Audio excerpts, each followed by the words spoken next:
Makamu wa Rais wa Tanzania Balozi Dr. Emmanuel Nchimbi anadaiwa kujiuzulu nafasi yake hiyo baada ya kumwandikia Rais Samia Suluhu Hassan kuomba kuachia ngazi.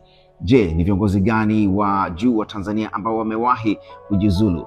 Mwaka 1976 Ali Hassan Mwinyi akiwa waziri wa mambo ya ndani alijiuzulu kufuatia mauaji yaliyotokea mkoani Shinyanga na Mwanza yaliyofanywa na vyombo vya usalama vilivyokuwa chini ya wizara yake. Mwaka 1996 Profesa Simon Mbilinyi akiwa waziri wa fedha alijiuzulu nafasi hiyo wakati wa utawala wa awamu ya tatu chini ya Rais Benjamin William Mkapa kufuatia kashfa iliyohusisha misamaha ya kodi ya mafuta ya kupikia. Mwaka 2008 Edward Ngoyai Lowassa alijiuzulu nafasi ya waziri mkuu baada ya kuhusishwa na kashfa ya uzalishaji wa umeme wa dharura wa kampuni ya Richmond Development Company. Mwaka 2013 kulikuwa na idadi kubwa kidogo ya mawaziri waliojiuzulu wakati huo.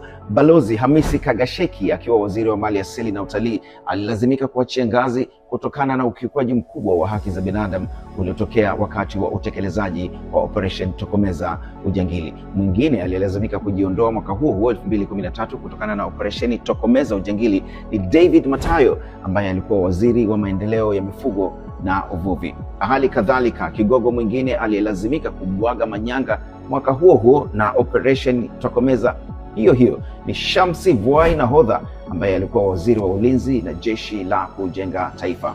Mwaka 2015 Profesa Sospeter Muhongo alijiuzulu nafasi ya waziri wa nishati na madini kufuatia kashfa ya uchotaji wa fedha kwenye akaunti ya Tegeta Escrow. Hii ni baada ya bunge kumshinikiza. Mwaka jana, mwaka 2025, Balozi Humphrey Polepole alitangaza kujiuzulu nafasi ya ubalozi wa Tanzania nchini Cuba kufuatia kile alichodai kuwa ni mivutano ya kisiasa na mabadiliko ya mwelekeo wake ndani ya mfumo wa utumishi wa umma. Hao ni baadhi ya viongozi waandamizi wa Tanzania ambao wamewahi kuachia ngazi. Tupo mwaka wa mbele. Imewashika.